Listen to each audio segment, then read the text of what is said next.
war, the killing in Ukraine.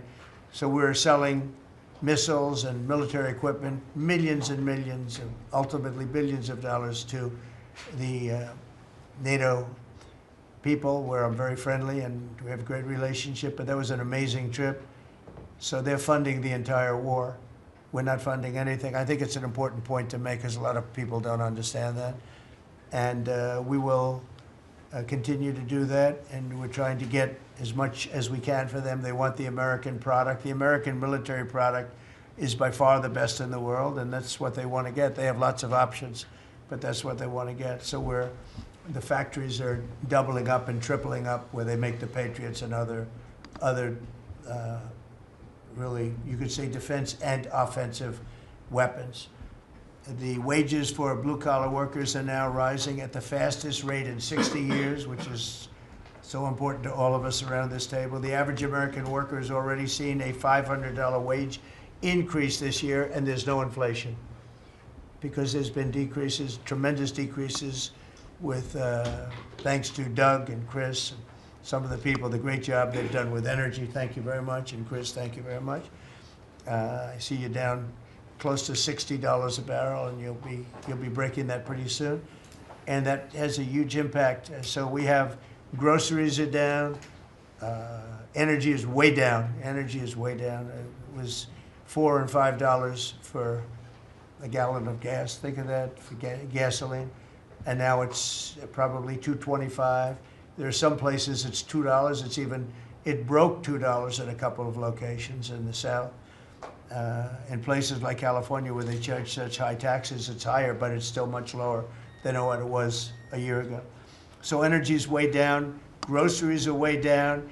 Eggs are way down. Thank you very much, Madam Secretary. You've done a great job. Appreciate it. When we came in, the eggs were through the roof. They were 4 times higher than they've ever been.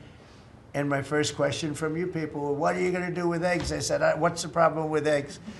That was caused by Biden, or whoever was operating the auto pen actually caused it, I guess, because I don't think he knew too much about eggs.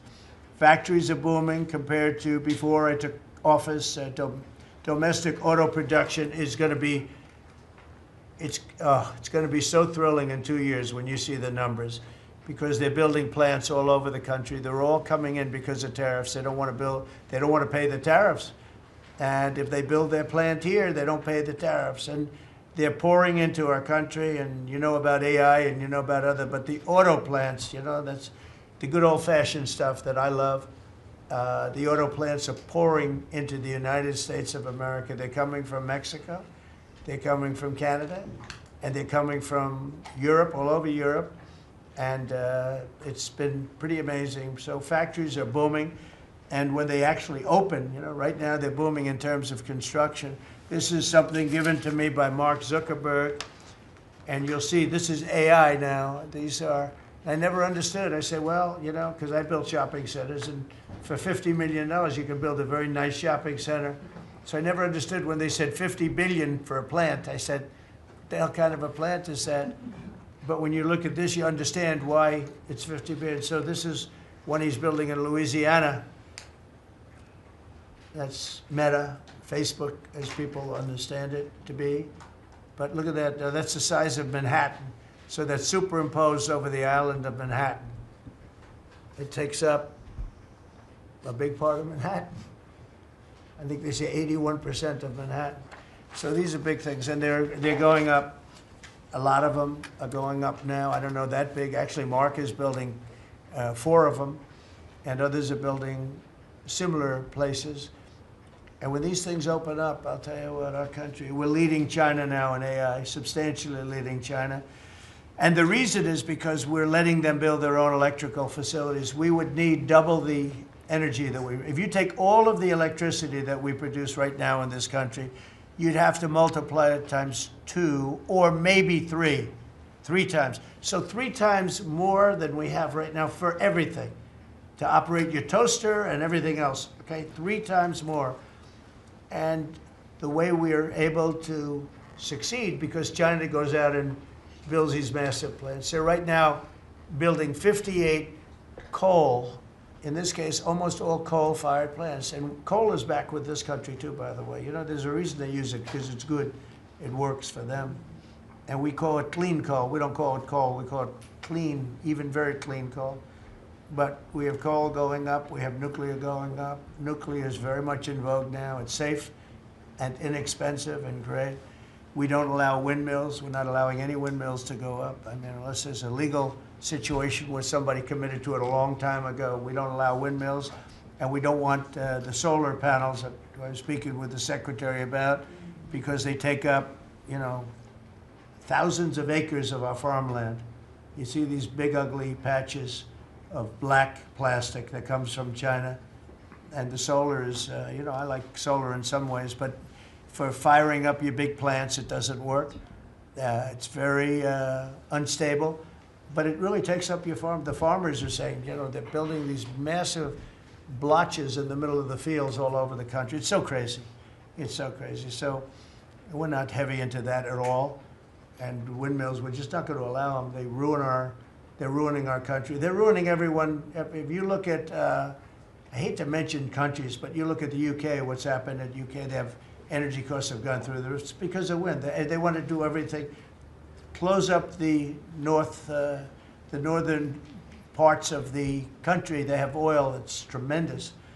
And they closed it up, and they're building windmills all over the place. And I tell them, you're my friends, but man, you're going to have a bad awakening very soon. It's going to be very bad. They're ugly. They don't work. They kill your birds. They're bad for the environment. And if you look at them from a house, your house is worth less than 50%. So I'm trying to have people learn about wind real fast, and I think I've done a good job, but not good enough, because some countries are still trying, and they're destroying themselves. Those are countries that are really destroying themselves. I hope they get back to fossil fuel, because right now, Chris, whether we like it or not, fossil fuel is the thing that works, and then you can add nuclear with it and other things, but fossil fuel is what works if we're going to fire up those big monster factories. But if you look at comparing everything before I took office, domestic auto production is up 18,000 cars a month. And we haven't even started yet, because a lot of these plants aren't built. It's up 18,000 because Ford, General Motors, and a couple of others, Stellantis, they're taking their existing plants, and they're, as quickly as they can, they're adding on to them. So when their plants open, because they're building big, modern, beautiful auto plants.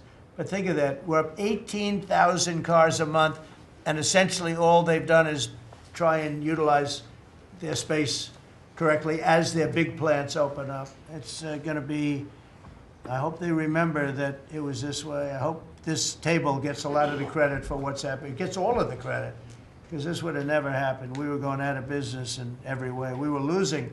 All the car plants were leaving this country. Now they're all coming back in, and they are coming from Canada, and they are coming from Mexico, but they're coming from Germany. They're coming from all over the world.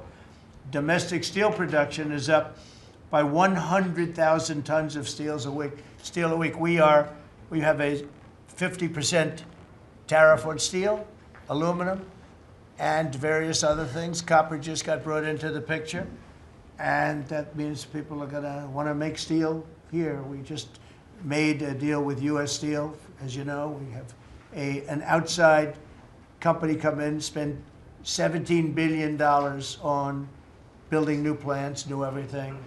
It's great, and it stays right here in America. So we're doing amazingly well on steel, and domestic oil production is up by more than 300,000 barrels a day. That's a lot of barrels, and you're going to be talking about that in a second, I think, Chris and Doug. These two people have done a fantastic job, and we have the oil price down to about $62 a barrel. So just so you understand, because a lot of you like to talk about costs and prices, but I watch so much fake information. Product costs are down. Energy is way down. Energy brings things down. You know, with energy, that's what happened with Biden. He stopped our program, and then he went back to it when he realized that it looked like you're going to be paying numbers that nobody's ever seen, like $7 a gallon. You're going to pay $7 a gallon. They were up to $7.50. So then he immediately went back to the Trump plan that they terminated. But it was too late for them. It was too late. They blew it. They had a great thing going. I gave them something great, and they blew it. Since the inauguration, we've created over 500,000 new private jobs, and if you notice, when the numbers come out, government jobs are going down and private jobs are coming up, and that's what really fuels the country. It's easy to hire people and pay them for doing something that maybe is not very productive, but government jobs are down, actually substantially down, and private jobs are way up, and these are the jobs that make money, create a better life. Meanwhile, we've reduced the number of federal bureaucrats by 84,000. So we got rid of 84,000, and I think the job numbers, you're going to see the new job numbers are going to be through the roof because of all of the different businesses that are moving into our country. And not just production businesses, autos and AI, but any business you can think of. In the world of furniture, as an example, North Carolina, I went there many times when I built a lot of hotels and things, and I'd go to North Carolina, I'd buy the greatest, they were the greatest, most talented people. And then China came along and took all of those jobs away. If they would have tariffed them, China wouldn't have taken any of the jobs. We had presidents that, honestly, and I like some of them, but they didn't know what the hell they were doing from a business standpoint, from running the country. And North Carolina, the most talented woodworkers that you've ever seen. I'd be there and I'd watch them. I'd say, I'd like to have a rail in that chair. Maybe can you fancy it up a little bit? How about this, sir? And they'd hand me a thing. It was like they were artists. They were unbelievable. And that business was stolen from us by others, not only China, but by others. All of a sudden, you're ordering your furniture from China. It was not even close to being as good, but they couldn't compete with it. If we would have said costs 100% or 200% tariff, you wouldn't have lost one job. It's so sad. But we're going to rebuild North Carolina furniture and other places, South Carolina too, to a lesser extent. They make furniture. But furniture, we're going to put a very substantial tariff on. We've already announced it. It'll be done pretty quickly. And when that happens, everyone's going to start. I just tell you, North Carolina